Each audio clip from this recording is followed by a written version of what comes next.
मित्रांनो, काही दिवसातच दिवाळी सुरू होणार आहे. लक्ष्मी पूजनाचा दिवस यावर्षी 21 ऑक्टोबर मंगळवारच्या दिवशी आहे आणि तुम्हाला दिवाळीपर्यंत गुरुचरित्राचा हा अध्याय रोज तुमच्या घरात वाचायचा आहे. खास करून लक्ष्मी पूजनाच्या दिवसापर्यंत म्हणजेच 21 तारखेपर्यंत, 21 ऑक्टोबर पर्यंत तुम्हाला रोज सकाळी किंवा संध्याकाळी कोणत्याही एका वेळेस आपल्या देवघरात बसून गुरुचरित्राचा हा अध्याय वाचायचा आहे.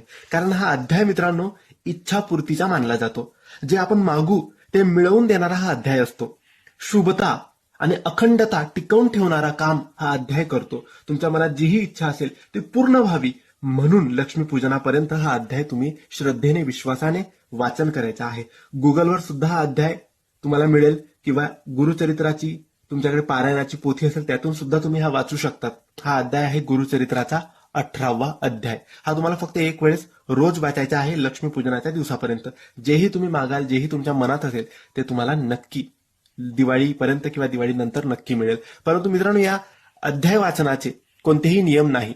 हा तुम्हाला शुभता, अखंडता टिकवून ठेवायची असेल आणि परिपूर्ण नियमांचे पालन करायचे असेल तर एकच नियमांचे पालन करा, ते म्हणजे हा अध्याय सकाळी वाचून घ्या. कारण सकाळी आपण अंघोळ आपली झालेली असते, आपण फ्रेश असतो, कुठलं काही खाल्लेलं नसतं, कुठे काही गेलेलो नसतो, सकाळी अंघोळ करून फ्रेश असतो, तर तेव्हाच वाचून घ्यायचा. मग दिवसभर आपल्याकडून काही चूक झाली तरी काही प्रॉब्लेम नाही. म्हणून रोज सकाळी दिवाळी